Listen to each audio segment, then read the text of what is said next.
रक्षा मंत्री राजनाथ सिंह अपनी 3 दिवसीय वियतनाम यात्रा के पहले दिन राजधानी हनोई में रक्षा मंत्री जनरल फॉम वॉन गियांग के साथ द्विपक्षीय बैठक की। इस दौरान दोनों नेताओं के बीच कई अहम मुद्दों पर चर्चा हुई।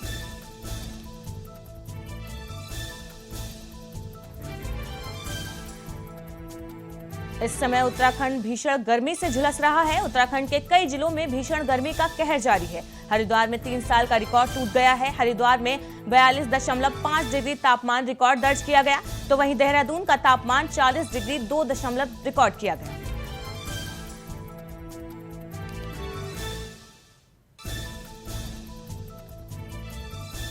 बरेली के बहेड़ी थाना क्षेत्र में एक बैटरी के शोरूम में अचानक आग लग गई, जिससे शोरूम में रखा लाखों का माल जलकर खाक हो गया।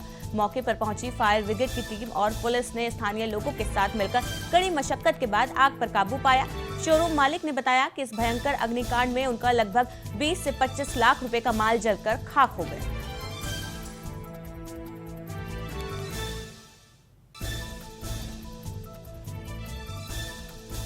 उत्तर प्रदेश के वित्त एवं संसदीय कार्य मंत्री सुरेश खन्ना बुलंदशहर जनपद के 1 दिवसीय दौरे पर हैं। बता दें कि बुलंदशहर पहुंचते ही सुरेश खन्ना स्वास्थ्य सेवाओं की पड़ताल के लिए जिला अस्पताल पहुंचे और वहां मरीजों और तीमारदारों से स्वास्थ्य सेवाओं और अधिकारियों के व्यवहार का जायजा लिया। तो वहीं सुरेश खन्ना ने सीएमओ को स्वास्थ्य सेवाओं से संबंधित कर्मियों के लिए जमकर लताड़ा।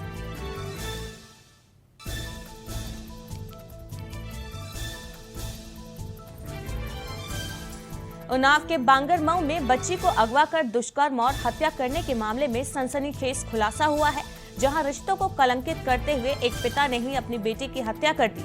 बताया जा रहा है कि वो अपने प्रेमिका घरवालों को फंसाना चाहता था, इसलिए अपनी मासूम बेटी को मौत के घाट उतार दिया।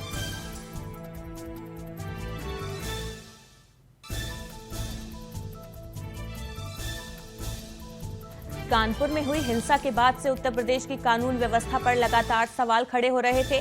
इसको लेकर शासन ने बड़ी कार्रवाई करते हुए 59 डिप्टी एसपी के ट्रांसफर किए। पुलिस महकमे में 69 डिप्टी एसपी के ट्रांसफर से शासन की मंशा साफ है कि उत्तर प्रदेश में कानून व्यवस्था को लेकर किसी प्रकार की गुंजाइश बर्दाश्त नहीं की जाएगी।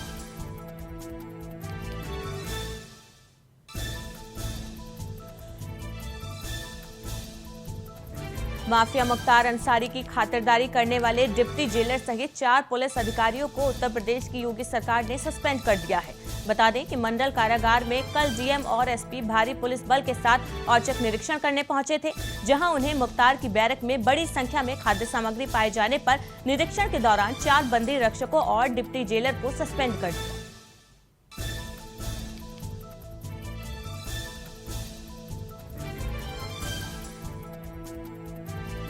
ग्रेटर नोएडा के जारचा थाने में तैनात सब इंस्पेक्टर योगेंद्र यादव को रंगे हाथों रिश्वत लेते हुए एंटी करप्शन टीम ने पकड़ लिया। कलौंदा गांव में हुई एक झगड़े में फैसला होने के बाद भी एक पक्ष से पैसे मांग रहे थे। उसी मामले में रिश्वत लेते हुए एंटी करप्शन टीम ने दरोगा को पकड़ लिया और दरोगा योगेंद्र यादव के खिलाफ कार्रवाई शुरू कर दी।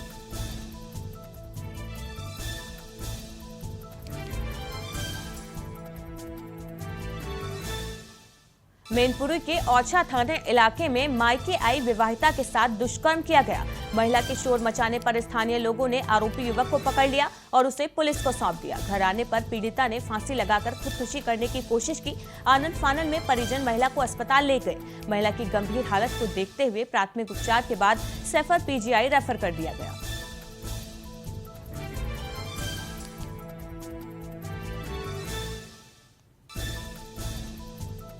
बुलंदशहर में धर्म गुरुओं की बैठक का आयोजन किया गया। बैठक में डीएम ने धर्म गुरुओं की समस्या को सुना।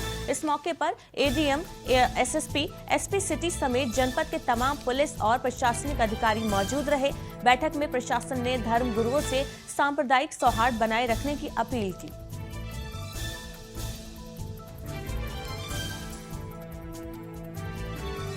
कानपुर हिंसा मामले पर कानपुर के काजी हाजी अब्दुल कुद्दूस ने विवादित बयान दिया। पहले उन्होंने आरोप लगाया कि इस मामले में एक तरफा कार्रवाई हो रही है, मुसलमानों की गिरफ्तारी की जा रही है। इसमें केवल मुसलमान की ही गलती नहीं है, इनकी गलती थी कि जुलूस निकाला, लेकिन उन पर पत्थर मारे गए। इसकी वीडियो भी मौजूद है। साथ ही काजी हाजी ने कहा कि अगर बुलडोजर चलाने जैसी कार्रवाई की गई तो लोग कफन बांधकर मैदान में आएंगे।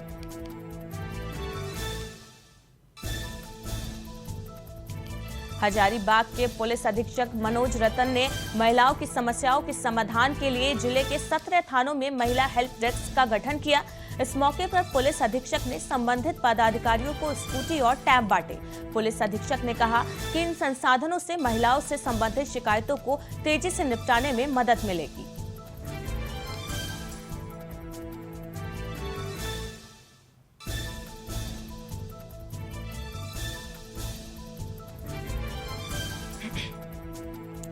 प्रयागराज में गंगा यमुना के संगम में स्नान करते समय मंगलवार देर रात 3 युवक गहरी पानी में चले जाने के कारण डूब गए। साथ में मौजूद युवक ने जल पुलिस को जानकारी दी तो युवकों की तलाश शुरू की गई। हालांकि बुधवार सुबह तक तीनों का कुछ पता नहीं चल सका है। बताया जा रहा है कि तीनों युवक शहर में रहकर पढ़ाई करते थे।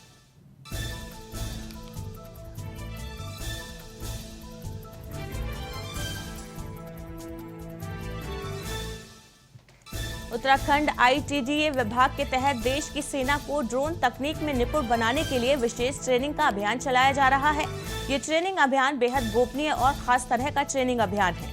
उत्तराखंड APDA अपने ड्रोन एप्लीकेशन सेंटर के तहत अब तक 1163 लोगों को प्रशिक्षण दे चुका है।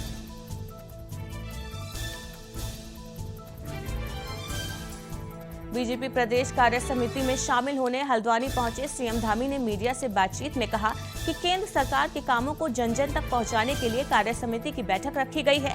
इस दौरान मुख्यमंत्री ने बोर्ड परीक्षा में सफल हुए सभी बच्चों को शुभकामनाएं देते हुए उनके उज्जवल भविष्य की कामना की।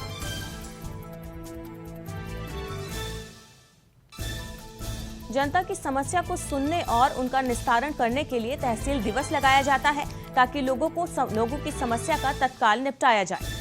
जनपद नैनीताल के कालाढूंगी तहसील दिवस के मौके पर आज फरियादियों की कमी रही, तो वहीं जल संस्थान के अधिकारी तहसील दिवस से नदारद रहे। वहीं तहसीलदार कालाढूंगी प्रियंका रानी ने बताया कि आज तहसील दिवस में सिर्फ 3 लोग ही अपनी शिकायत लेकर आए थे।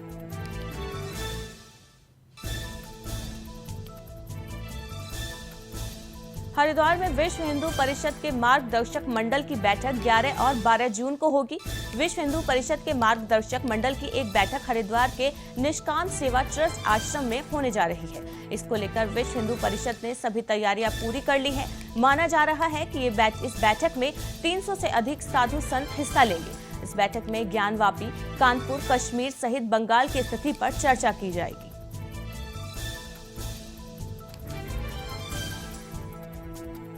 उत्तराखंड के मुख्य सचिव के आदेशों का पालन नहीं हो रहा है। मुख्य सचिव ने एक बार फिर उत्तराखंड सरकारी सेवक पदोन्नति के लिए अहकारी सेवा में शिथिलीकरण नियमावली 2021 के क्रियान्वयन के लिए आदेश जारी किए हैं। अपने आदेश में मुख्य सचिव ने एक पक्ष के अंदर आदेश काल पालन कराने का आदेश दिया।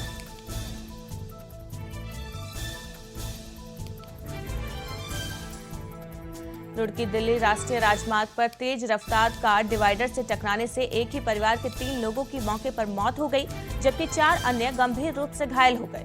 घायलों को गंभीर हालत में देहरादून रेफर किया गया।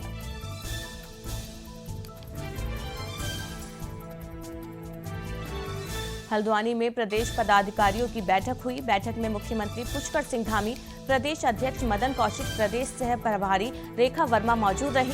बैठक में कल के एजेंडे पर चर्चा की गई। इसके साथ ही मोदी सरकार के 8 साल पूरा होने पर प्रदर्शनी लगाई गई।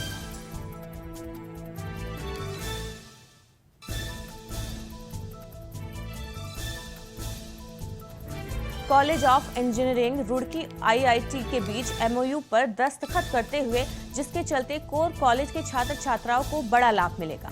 अब IIT के फैकल्टी कोर कॉलेज में भी छात्रों की क्लास ले सकेंगे और कोर कॉलेज के छात्र भी IIT में क्लास में भाग ले सकेंगे।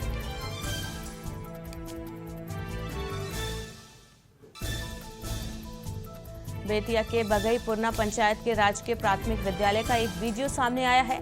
इसमें एक शिक्षिका कुर्सी पर पैर रखकर सो रही है। छात्रा उसे पंखे से हवा कर रहे हैं। शिक्षिका दूसरी कुर्सी पर पैर रखकर आराम से लेटी हुई है, तो वहीं बाकी बच्चे क्लास में पढ़ते दिख रहे हैं।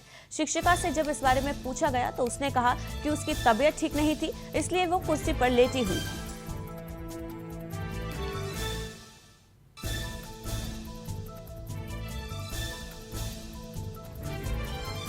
एक पिता ने बेटे के नशे की लत से मजबूर होकर उसे जंजीर से बांध दिया।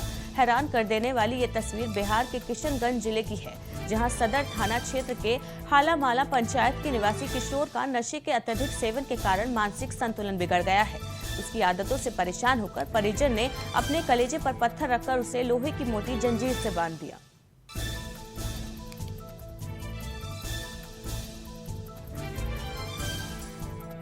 बिहार के पश्चिमी चंपारण में दिल्ली की निर्भया कांड जैसी घटना घटी है।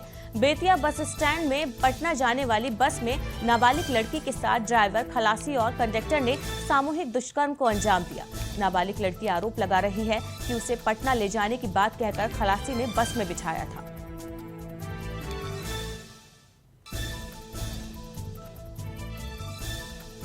सासाराम सदर अस्पताल में शिशु जांच केंद्र का एसी भीषण गर्मी में खराब है, जिसकी वजह से स्वास्थ्य कर्मियों को बार-बार मशीन को बंद करना पड़ रहा है, जिसकी वजह से गहन शिशु जांच केंद्र में भर्ती नवजात बच्चों की जान पर खतरा मंडरा रहा है। अस्पताल प्रशासन का कहना है कि तकनीकी खराबी की वजह से एसी बंद है, जिसकी वजह से बार्मर को बंद रखना पड़ता है।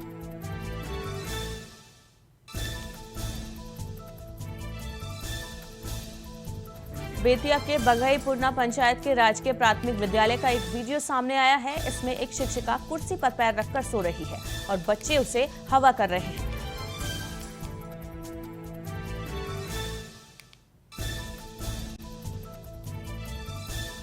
देवघर गोड्डा सांसद निशिकांत दुबे और राजमहल के विधायक अनंत ओझा को धमकी और जान से मारने की साजिश रचने के आरोप में दिल्ली पुलिस ने विष्णुकांत झा को उसके घर से गिरफ्तार कर लिया। बता दें कि इसने गोड्डा के सांसद निशिकांत दुबे और राजमहल के विधायक अनंत ओझा को जान से मारने की साजिश रची थी। इस मामले में पहले ही एक व्यक्ति को गिरफ्तार किया जा चुका है।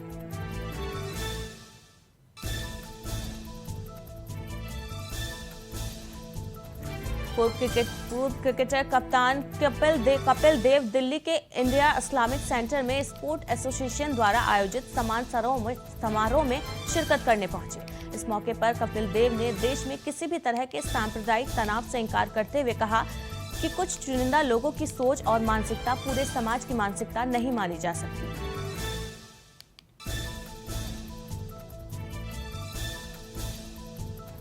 भारत में कोरोना वायरस का संक्रमण फिर बढ़ने लगा है। तेजी से मामले बढ़ रहे हैं। पिछले 24 घंटे में देश में कोविड के नए मामलों में 40% का उछाल देखने को मिला है। महामारी में 5,233 लोगों को अपनी चपेट में लिया है, जबकि इस दौरान 7 मरीजों की मौत हो गई। कोरोना के नए मामलों में 40% का उछाल देखा गया है।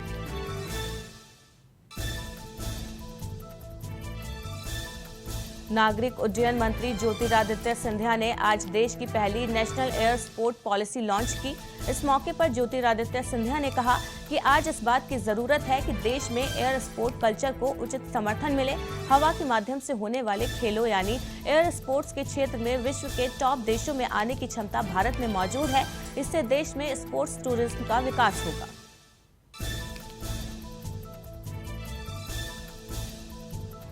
अल-कायदा ने भारत में आत्मघाती हमले कर हिंदुओं को मारकर पैगंबर की बेअदबी का बदला लेने का ऐलान किया है।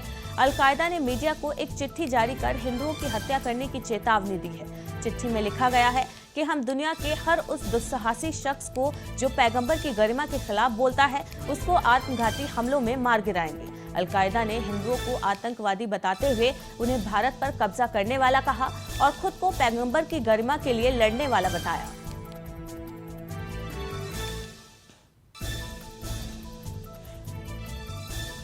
श्रीलंका के हालात बद से बदतर हो गए हैं। आर्थिक संकट चरम पर है। अब श्रीलंका ने भारत से यूरिया की खाद के लिए 55 मिलियन अमेरिकी डॉलर की मदद मांगी है।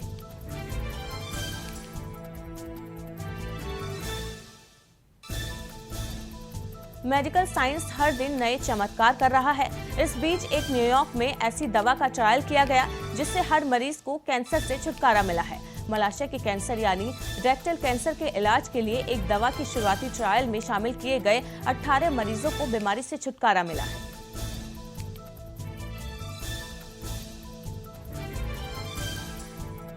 पानी के अंतिम स्रोत के तौर पर तिब्बत पर निर्भर लोगों के लिए तेजी से पिघलते ग्लेशियर चिंता और समस्या का सबब बन गए हैं। एशिया महाद्वीप में 150 करोड़ से ज्यादा आबादी पानी के लिए इसी पर निर्भर है। एशिया की ब्रह्मपुत्र, गंगा, मेकोंग और यांगर जैसी बड़ी नदियां यहीं से निकलती हैं।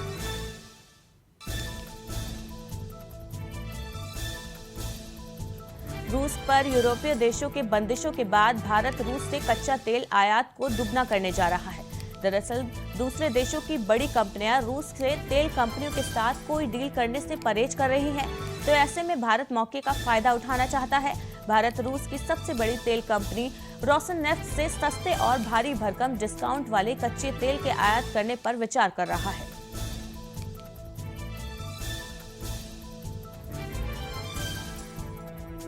भारतीय मौसम विभाग ने हीट वेव की संभावना बताई है। 10 जून से गर्म और शुष्क मौसम में थोड़ी राहत मिलेगी। वहीं मौसम विभाग के मुताबिक 11 और 12 जून को बूंदाबांदी भी हो सकती है। इसकी वजह से तापमान में गिरावट आने की संभावना है।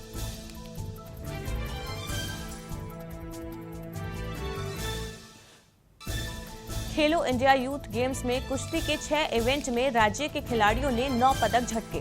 इसमें 3 स्वर्ण, 2 सिल्वर और 4 कांस्य पदक शामिल हैं। 171 किलोग्राम भार वर्ग के गिक्रो रोमन स्टाइल में हरियाणा के अंकित गुलिया ने स्वर्ण पदक हासिल किया।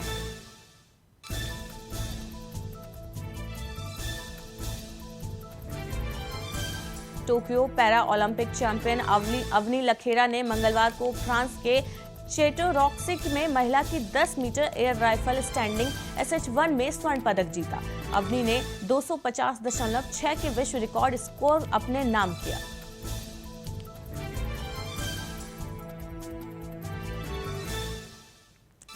MCX पर सोने की कीमत में 0.24% की कमी आई है और इसका भाव टूटकर 50,747 रुपये प्रति 10 ग्राम रह गया है। वहीं चांदी के भाव में 0.77% की गिरावट आई और इसकी कीमत कम होकर 61,819 रुपये प्रति किलोग्राम पर पहुंच गई है।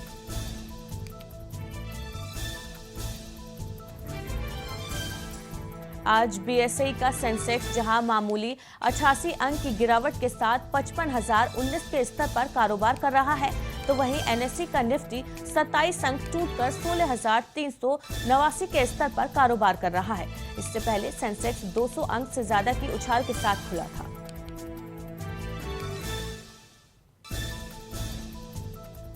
बिहार के जमुई से एक वीडियो तेजी से वायरल हो रहा है। वायरल हो रहे इस वीडियो में आप 10 साल की मासूम बच्ची को देख सकते हैं। सीमा रोजाना 1 किलोमीटर एक पैर पर कूदते हुए स्कूल जाती है। सीमा के हौसले को सोशल मीडिया यूजर्स सलाम कर रहे हैं।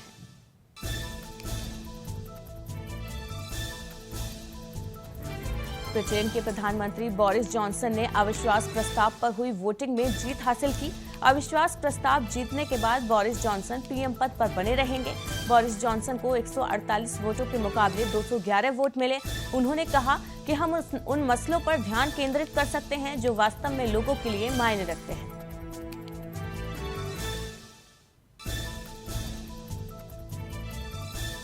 भारतीय टीम के पूर्व कप्तान विराट कोहली का सोशल मीडिया पर जलवा कायम है। वो सोशल मीडिया हैंडल इंस्टाग्राम पर 20 करोड़ से ज्यादा फॉलोअर्स वाले पहले क्रिकेटर बन गए हैं। ये एक ऐसा मुकाम है जो महेंद्र सिंह धोनी और रोहित शर्मा समेत तमाम दिग्गज क्रिकेटर नहीं पा सके हैं।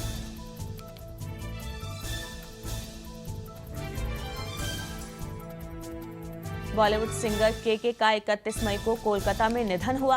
केके की मौत के बाद उनका आखिरी गाना रिलीज हुआ है। केके के फैंस के लिए ये सिर्फ गाना नहीं बल्कि एक बेशकीमती खजाना है जिसकी तुलना नहीं की जा सकती।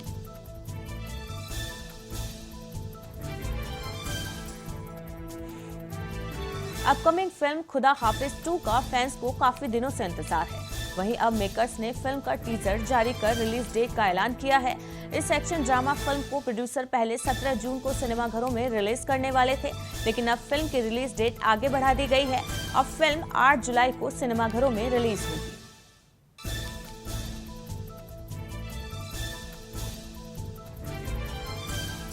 चीन का सबसे प्रतिष्ठित film festival Shanghai film festival हमेशा जून के मध्य में होता है, लेकिन इस बार शंघाई फिल्म फेस्टिवल कोरोना की वजह से रद्द कर दिया गया।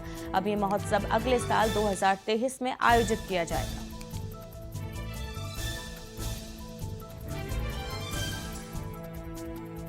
बिहार में एक शख्स ट्रेन इंजन के नीचे मशीनों के बीच घुसकर बैठ गया और करीब 190 किलोमीटर तक का सफर उसने पूरा किया।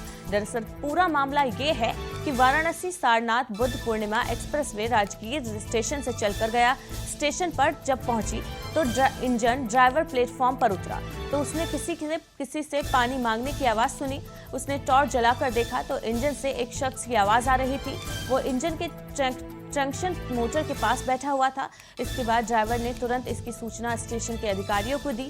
फिर काफी मशक्कत के बाद शख्स को बाहर निकाला गया। इंजन के नीचे बैठकर उसने पूरे 190 किलोमीटर तक का सफर पूरा किया।